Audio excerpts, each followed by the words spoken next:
ओडिशारे आईन श्रृंखला विपर्यस्त हो जाइछि बोली अभियोग करिछि बिजु जनता दल। ओडिशारे डबल इंजिन सरकार बीजेपी दल क्षमतासीन हेबा परठारु सर्वसाधारण रे पुलिस कर्मीक सह निरीह लोकंकु हत्या, राहाजानी, अराजकता, बर्बरता, दुष्कर्म, लुंठन आदि घटना बहुमात्रा वृद्धि पाई। जो भाव बालियंताठारे सौम्य रंजन को दिन 2 प्रहर में पुलिस उपस्थित रे पिटी मारी दिगला।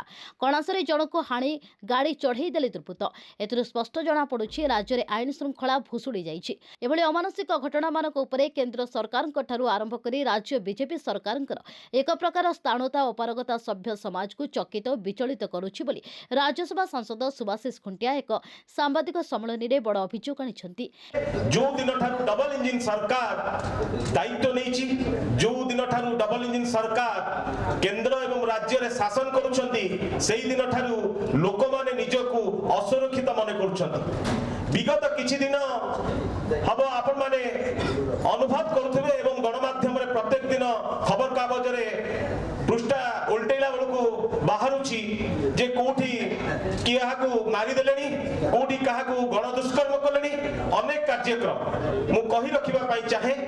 गोटे राज्यसभा सांसद भावे मते मध्य किछि दिन पूर्वरु गुली करी मारी देबा पाई ओपन धमक आस्तिला, श्रीमंदिर को बम पकी उड़ी देबा पाई मध्य धमक आस्तिला एवं जी अरेस्ट होइथिले 3 मास भितरे से बेल रे गला परे पुणी से धमक देले जे पुणी गुली करी मारी देबे।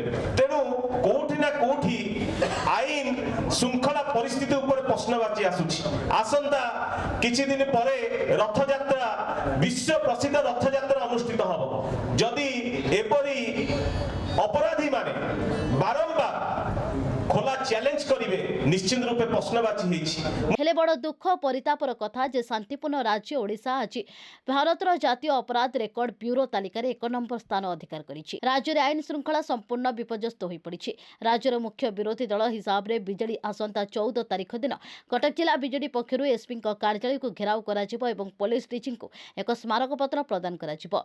तुरंत राज्य आईन श्रृंखला परिस्थिति को नियंत्रण करबा पई बिजेडी राज्यव्यापी रास्ता को ओह्लाइबो बोली प्रेस मीट रे बिजेडी नेता सूचना दैछंती। अवगति हेछि से संपर्क रे धारावाहिक भाव रे प्रत्येक दिन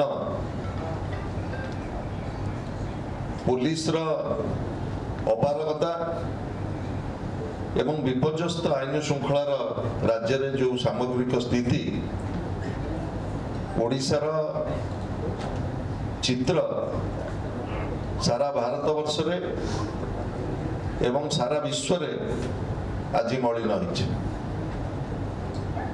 केते गोटे घटना डबल इंजिन सरकार आसिला परे एभली किछि घटना सारा राज्य रे घटिछि जहा केवल हृदय विदारक नुह, चरम आईन श्रृंखला परिस्थितिर जो अधोगति एवं तापरे पुलिस प्रशासन जो आभिमुख्य ये सबुठारु चिंतार कारण है।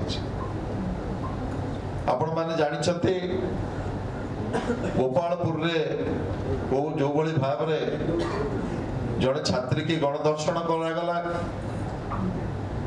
एवं बालेश्वर रे सोमेश्वरी की बाध्य करागला आत्महत्या करबा पई एवं पूरी जिल्लार बलंगा पीड़ितार घटना को नहीं सारा राज्य पड़िला उठिला। पुरीरू कैमरामैन दिव्यरंजन बिश्वईंक सह सुजित महापात्रंक रिपोर्ट।